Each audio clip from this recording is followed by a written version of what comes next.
दुनिया एक नए बहरान की तरफ बरहच रही है। मशाल वस्ती की फ़ज़ा में अब सिर्फ बारूद की बू नहीं, बल्कि तबाही, इंतकाम और नरगिसियत की महक भी शामिल हो चुकी है। वो जो सालों से छुपा हुआ तनाव था, वो जो सिर्फ बयानों, धमकियों और प्रॉक्सी वॉर्स तक महदूद था, अब मुकम्मल तौर पर खुल चुका है।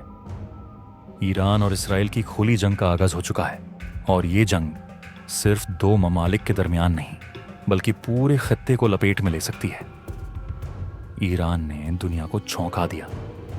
एक ही रात में ईरान ने 100 से ज्यादा ड्रोन और 21 मिसाइलें इसराइल की सरजमीन की तरफ दारबाद दा दी।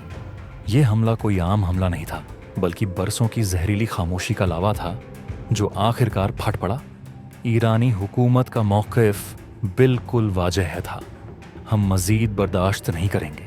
अगर तुम हमें छेड़ोगे तो हम तुम्हें राख कर देंगे। मगर इसराइल ने एक मुख्तलिफ अंदाज में जवाब दिया।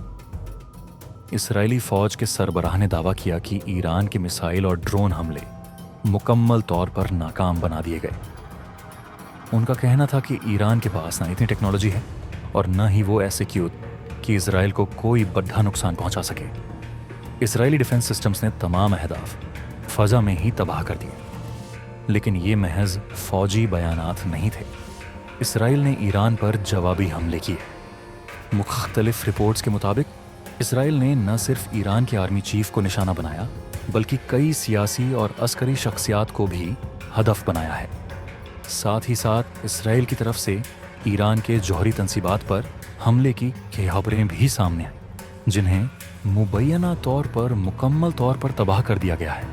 इसराइल ने एक फहरिस्त जारी की है जिसमें उन अफराद के नाम शामिल हैं जिन्हें वो अपने दुश्मन रियासत करार देता है और जो उसके अगले हमलों का निशाना होंगे।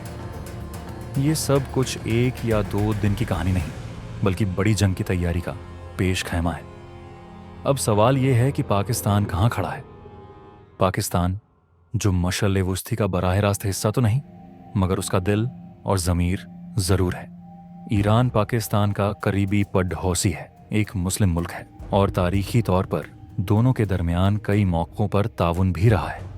इसीलिए जैसे ही ईरान और इजराइल के दरमियान ये कशीदगी बढ़ी, पाकिस्तान भी हरकत में आ गया। पाकिस्तान की फ़िज़ाइया ने ईरान के साथ मिलहिक सरहदी इलाकों में अपनी फ़िज़ाई निगरानी में इजाफा कर दिया है। JF-17 थंडर और J-10C जैसे जदीद लद्दाख़ तैयारें अब मुसलसल गश्त पर हैं ताकि किसी भी बैरूनी जारहत का फौरी और मुंह तो डीहा जवाब दिया जा सके। ये कोई आम कदम नहीं, ये एक खामोश मगर मजबूत पैगाम है कि अगर कोई ताकत, चाहे वो इसराइल हो या कोई और, हमारी फ़िज़ाई हदूद या खुद मुख्तारी को चैलेंज करेगी तो हम खामोश नहीं रहेंगे। मगर सवाल सिर्फ सरहदी निगरानी का नहीं है। सवाल ये है कि क्या पाकिस्तान को ईरान का खुलकर साथ देना चाहिए।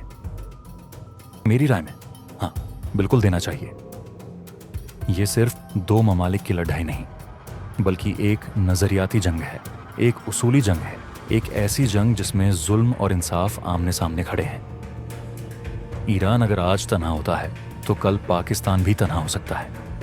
आज अगर हम एक मुसलमान भाई को दुश्मन के रहमो करम पर छोड़ देंगे तो कल हमारी बारी आएगी तो हमें भी कोई बचाने नहीं आएगा। पाकिस्तान के मौजूदा आर्मी चीफ इस वक्त अमेरिका के दौरे पर हैं और इस दौरे की नौयत भी खासी अहम है।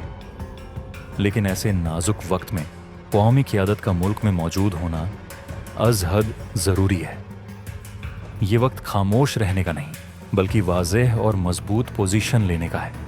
पाकिस्तान को चाहिए कि वो इसराइल को दो टूक अंदाज में वार्निंग दे कि अगर किसी भी तरह से उसकी जारहत का रुख पाकिस्तान की तरफ हुआ तो हम न सिर्फ मुकम्मल जवाब देंगे, बल्कि खत्ते के हर मजलूम के साथ खड़े होंगे।